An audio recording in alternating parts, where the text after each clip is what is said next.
I think what I want people to do is just doubt what they've been taught. There are things out there amongst us that we are not supposed to know about. And I think I just want people to know that there's more out there that they're telling us, and Bigfoot is just the beginning.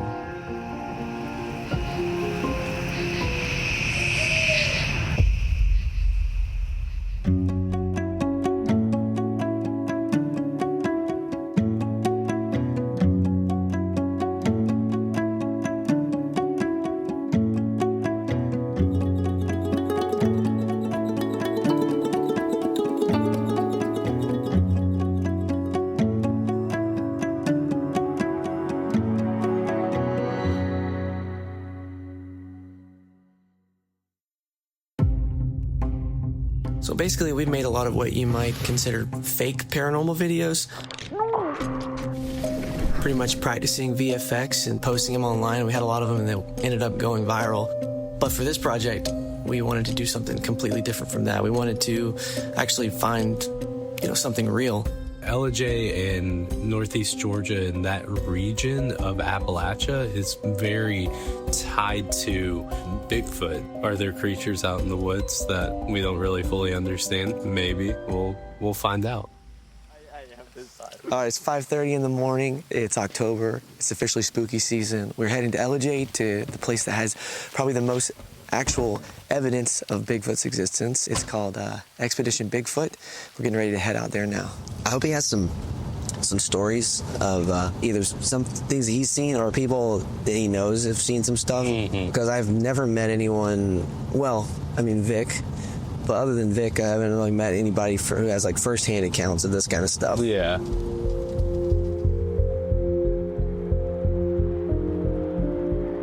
Good morning. Hey, I'm Dave. I'm Luke. Nice to meet you. Nice to meet you. Brad. Hey, Brad, nice to meet you.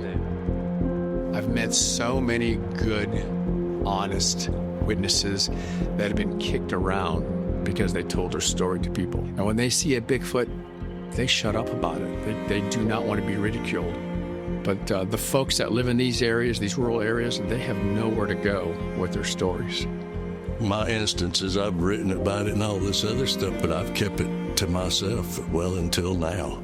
So as soon as the idea for this project came up, I thought we should contact Vic Navarro. He's a friend of the family that I've known pretty much my whole life, and probably the first person to really introduce me to the world of the paranormal. I was sitting right there watching TV. I was like, bam! They banged on my house. It sounded like a shotgun went off in the house. And they were just messing with me. Huh? Sooner or later, everybody's going to have to face the facts that we're not alone.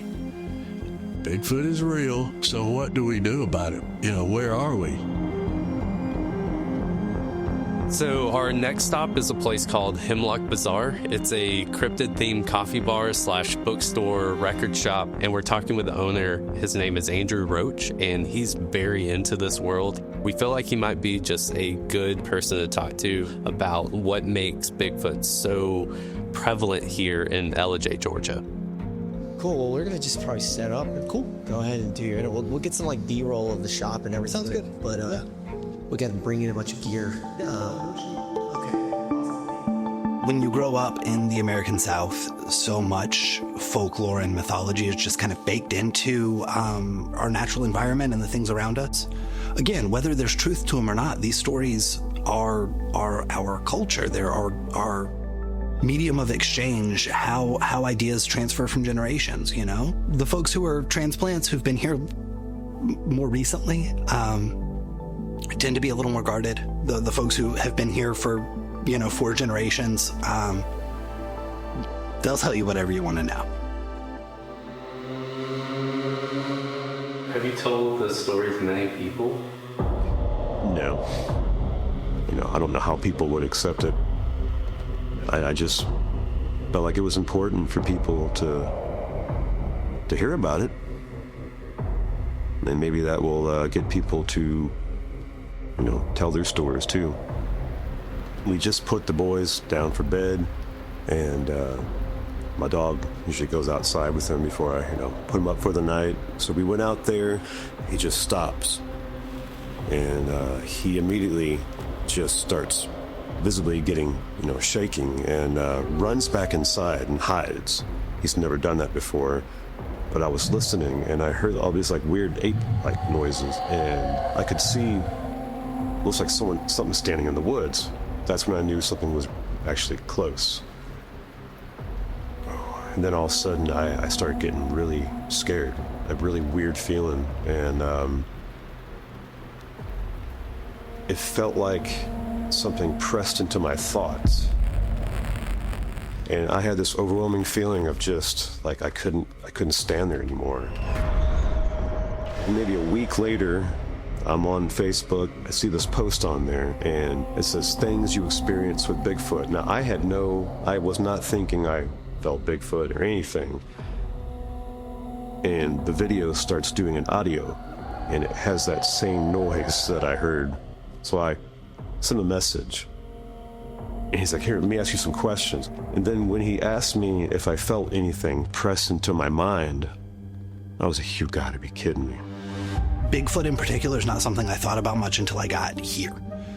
There's something about Ellijay that it's just kind of in the air. People don't believe it, but they're basically everywhere. And if you're in the right place up here and you're making the right kind of sounds, whether it's banging on a tree, cooking steaks inside the house and they can smell it, you can come here and have your own experience. And I can assure you that a lot of people that visit here have their first experience right here in Gilmer County. That's the truth. Yeah, so, when we made the post looking for stories in Ellijay or whatever, these were some of the first people that reached out, and they were like, you can use our cabin. They've been super helpful the whole time. And it looks awesome. It's such a cool spot.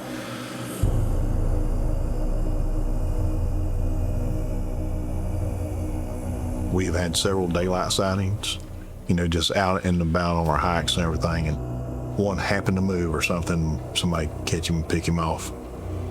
And like I had told you before, we utilize several different areas that we keep real close contacts on. So we stay studying on those real hard, and before we carry a group out, we make our choice where we're going to go, and we always try to go to the most active area at the time. Learning all these different things about them, a lot of folks think, okay, we can all just go right here in the forest and go to beating on trees and everything, we'll get a response. That's true. You probably can't. You may not get the response you want. To start off with, we're going to ease up here in this little wood line right here, and with the hopes and chance to hear something or get a chance to get a glimpse of something. These critters are like excellent mimickers. They can mimic all kind of wildlife sounds. And up here it just seems to be that one of the sounds they love to mimic is an owl. And when you're out there and you get to hear that where one's trying to mimic an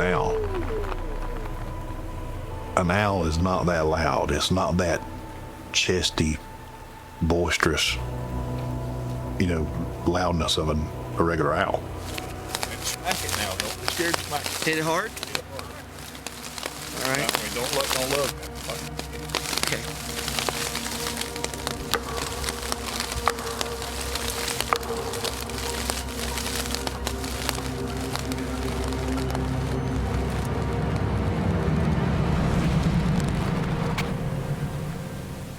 So, of course, right then, when we tried our first tree knocks, for some reason our audio just mysteriously quit working. So, if something was out there or if we were going to capture something on audio, we have no way of knowing. All that to be said, we haven't found our own physical evidence of Bigfoot, but we met a ton of people who are willing to share their personal accounts, their encounters, people who are local here to Ellijay, Georgia, who have seen, they've heard, they've even felt something really unexplainable in the woods here. But honestly, the experience of searching or just stepping out into the unknown with friends and listening to the sounds of the forest and wondering what might be out there, that's kind of what makes it worth it to me. We're not giving up. I think there's still plenty to explore. And I think for a place with such rich history as Ellijay, Georgia, there's so much more to uncover.